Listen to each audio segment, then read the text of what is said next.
Votre journal d'information locale, Théo Guiton. Bonsoir Sergi, bonsoir le Val d'Oise. Dans l'actualité du vendredi 16 janvier, un salon de thé caché à un bar à chicha illicite. On y reviendra. L'association Pacte organise un événement à Averne à l'occasion des Nuits de la Lecture. Nous avons eu un entretien avec ses membres. Le forum nous présente sa programmation 2026, on en parle avec notre invité. Et côté météo, des nuages au-dessus du département toute la journée, comptez 6 en minimal et 10 en maximal.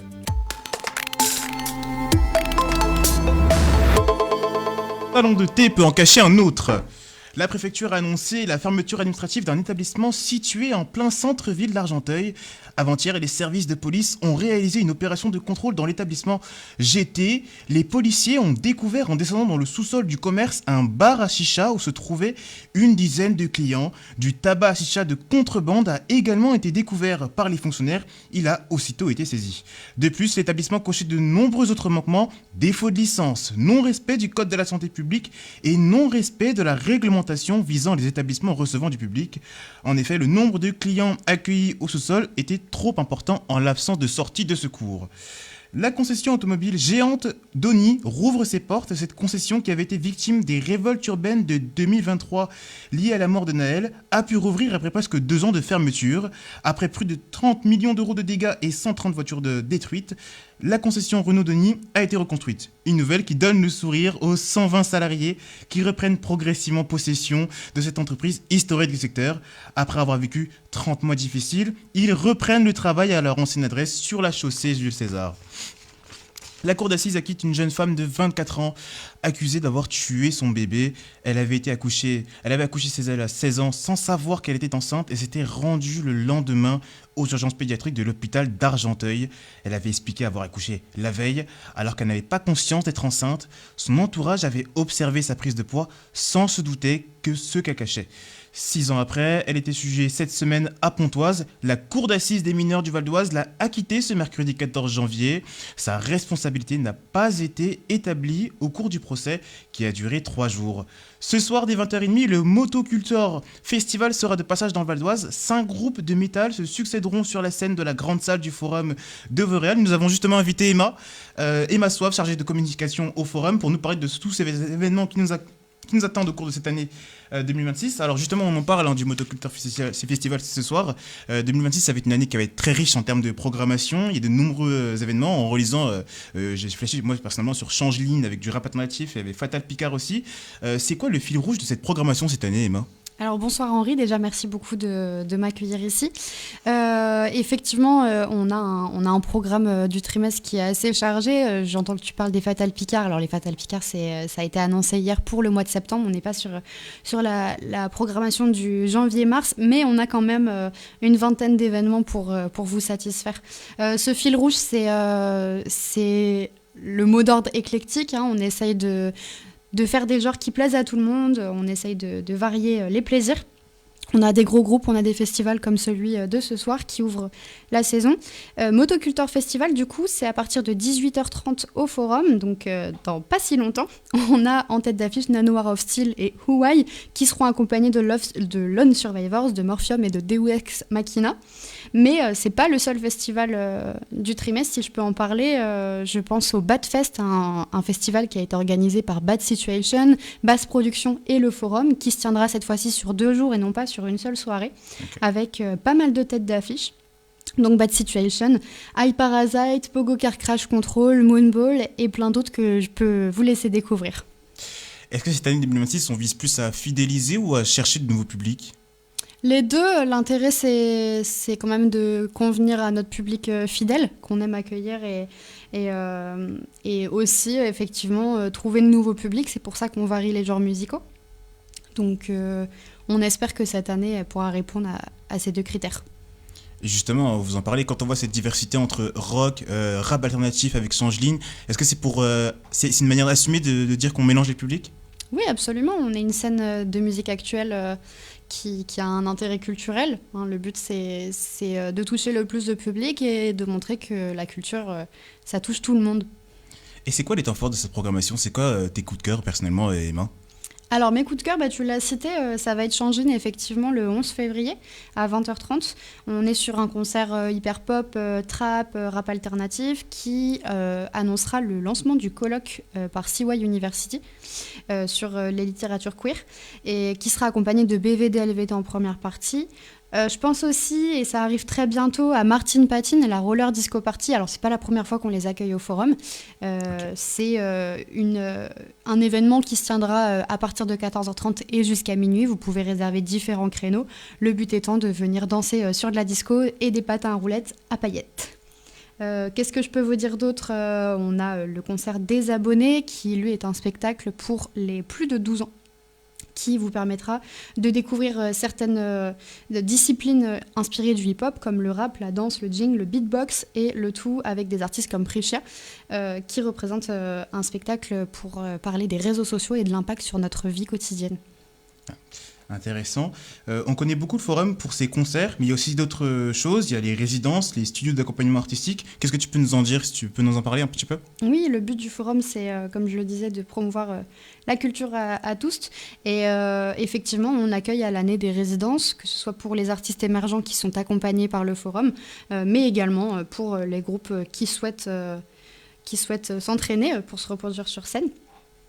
Et on a les studios de répétition qui sont ouverts à tous les publics, tous les soirs de semaine, du mardi au vendredi et le samedi après-midi.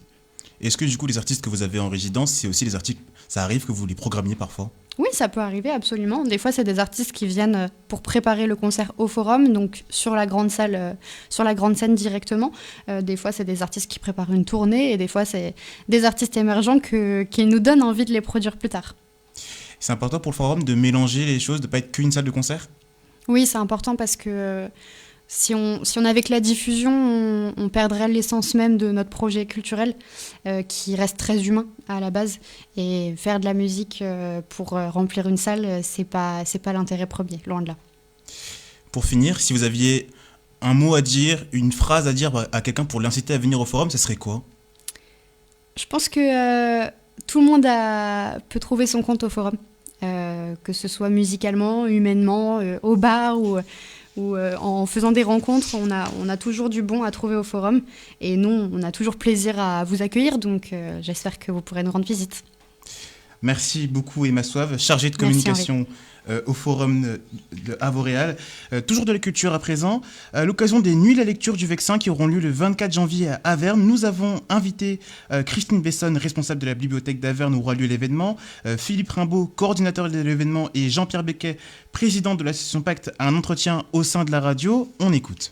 La Nuit de la lecture, c'est un événement organisé au plan national par le ministère de la Culture qui invite dans le maximum de bibliothèques de France des adultes et des enfants à venir lire des textes en public.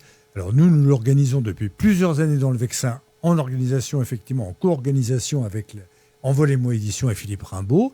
On a fait plusieurs bibliothèques comme Vigny, Santeuil ou Cormeilles-en-Vexin. Et cette année, nous allons nous retrouver à la bibliothèque d'Averne.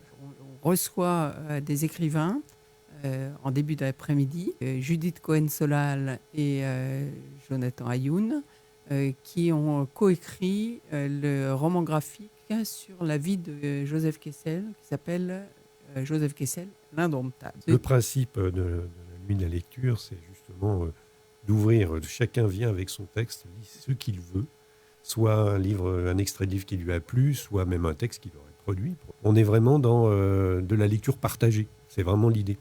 Et donc, l'après-midi, elle est complète, puisqu'il y a effectivement en introduction une conférence qui est organisée avec les auteurs dont on vient parler de 15h à 17h. Et ensuite, à partir de 17h15, on fait nos lectures, ouvertes d'abord aux enfants pendant une heure. Il y aura un petit goûter, je crois, pour la transition. Et ensuite, disons, à partir de 18h30, 18h45, ce sera ouvert aux adultes. Alors, il y a un thème chaque année. Bon, cette année, c'est les villes et les campagnes. Bon, là, nous serons plutôt à la campagne. Mais c'est aussi peut-être l'occasion de montrer que les villes et les campagnes sont complémentaires. La campagne a besoin des villes et les villes ont besoin de la campagne. Donc, c'est peut-être l'occasion de le rappeler. Mais ce thème n'est pas exclusif. Et donc, si on vient avec un texte différent, y compris qu'on a produit, comme l'a dit Philippe, parce que c'est bien aussi que des gens puissent venir avec des textes écrits par eux-mêmes. Hein. Il n'y a pas que les textes des livres ou les textes que nous avons les uns et les autres pu lire au cours de notre vie. Il y a aussi ça. Donc, si quelqu'un écrit un beau texte sur la campagne ou la ville, il sera le bienvenu. Est-ce que pour vous, c'est important de parler de la campagne ? C'est très important de parler de la campagne. J'allais dire, même l'actualité nous raccroche parfois, parce que la campagne, c'est aussi l'agriculture. Voilà. Et donc, même si nous, on a une grande agriculture, mais il n'empêche que on a besoin de la campagne pour manger déjà. Hein. C'est la campagne qui nous produit des biens pour manger. Et c'est actuellement un des débats que nous avons en France, d'ailleurs. Mais ce ne sera pas le sujet de la soirée. Mais ça peut inspirer aussi telle ou telle personne, parfois, à rappeler ça, cette évidence, le besoin de la campagne. Mais la campagne, elle a besoin de la ville, parce que c'est dans la ville que se trouvent les grands équipements, les grands théâtres, les grands magasins, etc. Donc on est complémentaires. En radio. La radio est en ville, mais elle est écoutée à la campagne. Pourquoi, pour vous, c'est important de partager la lecture ? Alors, c'est très important, mais Philippe va pouvoir me compléter. Je veux bien dire quelques mots là-dessus, mais c'est de la lecture à haute voix d'abord. La lecture à haute voix, c'est-à-dire que on est en capacité de lire un texte et d'être entendu par les autres. Et ça, c'est un exercice qui n'est pas forcément toujours évident, notamment les enfants ont parfois un petit peu quelques préventions, quelques peurs à lire en public. En fait, dès qu'ils ont lu un texte en public, on voit qu'ils y arrivent très bien.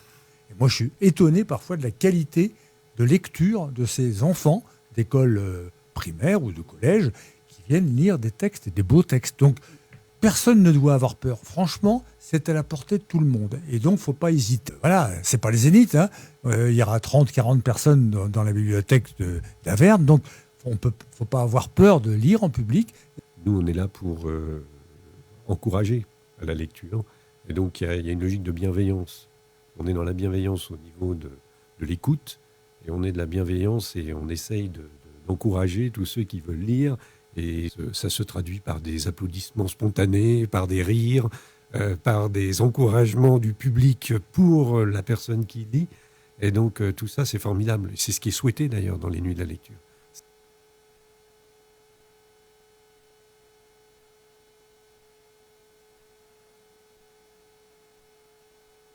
Pardon.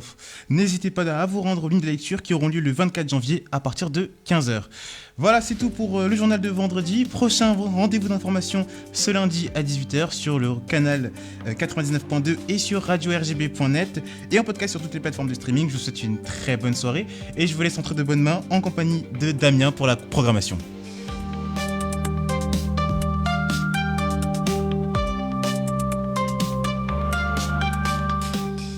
Merci Henri pour le journal d'information locale de ce vendredi et toutes nos excuses pour ce léger blanc qui a eu lieu. Voilà, je vais couper aussi mon portable. Un technicien n'a pas de double diffusion, non. Donc, pour la programmation de ce soir, à 19h, vous retrouverez Culturban, votre émission autour de Émilie Borges qui interroge les identités et la culture des questions populaires. À 20h, rendez-vous avec votre émission reggae, Vibes.com, Ranking Samy, JB et leur invité. Tout ça pour faire le tour de la planète reggae et avec sans oublier les mix de Manfred, Selecta Manfred. Voilà, c'est ce que je voulais dire. Ranking Samy, JB et leur Selecta Manfred vous feront découvrir l'univers de leur invité. Enfin, à 22h, direction, ou un petit peu plus tard, suivant comment ça se passe avec Vibes.com, direction le pays du soleil levant avec la playlist Funiki Japan. Dès 22h, 22h30, vous ferez le plein de J-pop en direction du pays du soleil levant, bien sûr. Et ça sera jusqu'à minuit. Quelques rendez-vous ce week-end, notamment Bienvenue en Haïti, à partir de 14h demain, samedi, ou encore nos DJ, Pat Ladinam, DJ Badem ou DJ As qui vous donnent rendez-vous pour leur mix Cocktail Rare Groove de 16h à 19h. Et puis rendez-vous avec Hervé Baumel pour Éclectique. Ça sera donc dimanche à partir de 10h et à midi, votre apéro jazz. Voilà, très bonne soirée sur l'antenne de RGB sur le 99.2 FM, radio-rgb.net, ça c'est pour le streaming, ou encore sur les applications pour mobile, les radios associatives et Radio Player France. RGB, en direct de Cergy-Pontoise, sur tout le Val d'Oise et plus encore.